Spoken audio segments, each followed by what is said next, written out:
So, Greg, welcome to Scandinavia. It's great to be here.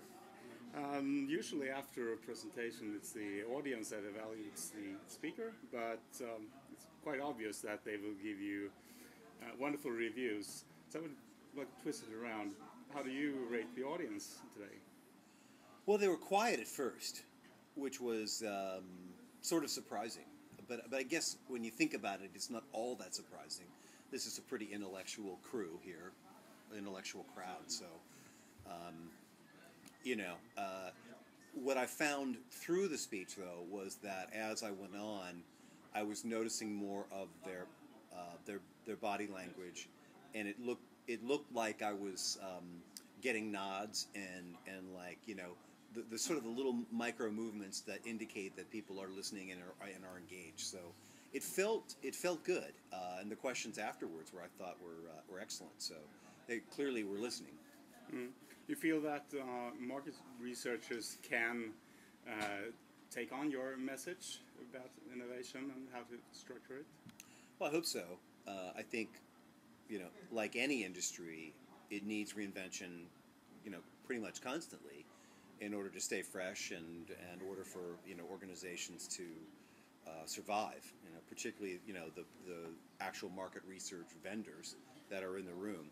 They really need to continuously think about how they can freshen up their approach to their challenges, and so I hope that they'll take the message on, so to speak.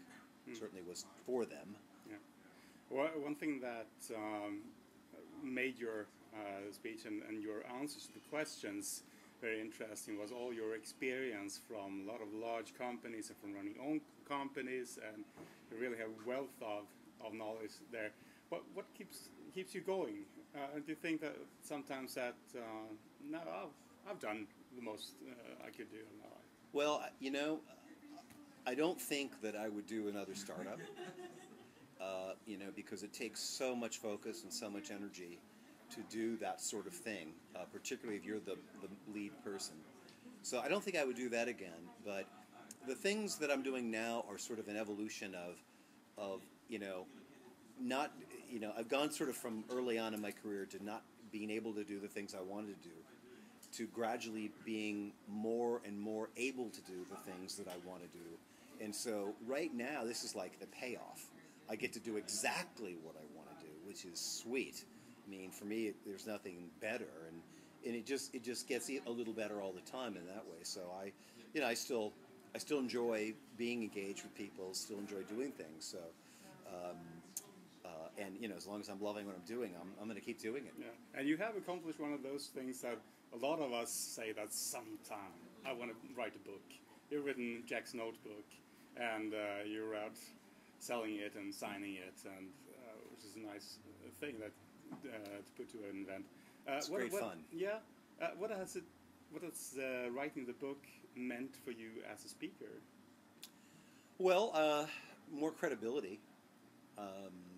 It seems like I knew everything I knew before I wrote the book that I know now, I guess. But when you've written a book, people give you more credit for knowing it, and so a book is really the best business card a person can have, because it's just built-in credibility. So as a speaker, it's given me a little more work and a little more interesting work.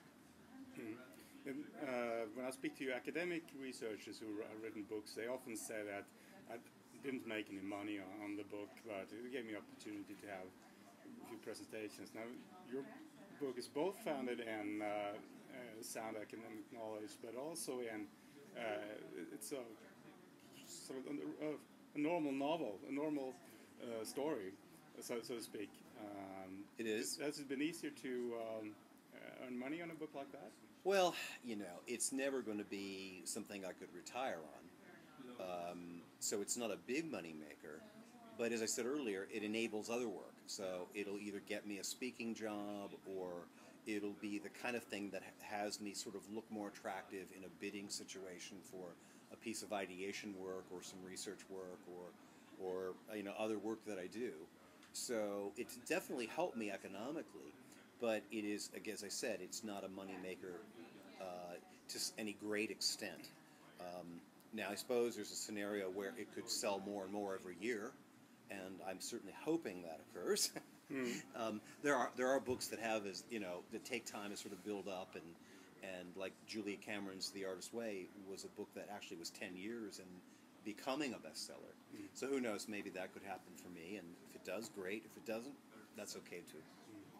The process, the CPS process that you describe in the book and which you described very well on stage today, it seems like a lot of things to think about, a lot of things to keep in mind. You really lead this checklist.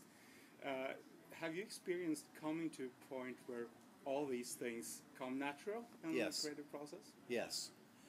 For me, it's organic now. And so I do all those steps when I do problem solving, but not in a sequential, sort of ordered, checklisty sort of way. I just sort of know to do it.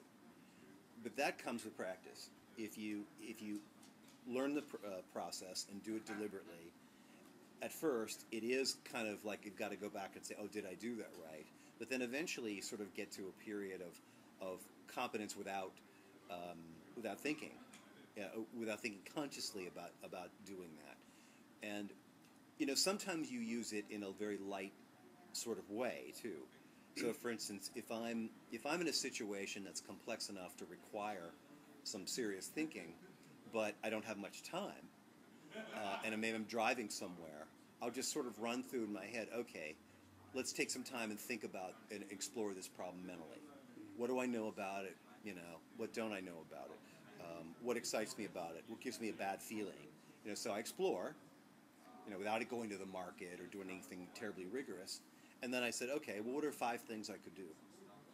Instead of settling for the first thing that comes to your mind, you diverge a little more than you normally would. And then so you look at your 5 and you say, okay, what's the one with the best bet? And you take some action on it right away. That all could be done in a process of 10 or 15 minutes. So I do that. Yeah. Great. Thank you for coming to Scandinavia. Well, it's great to be here. Thank you so much.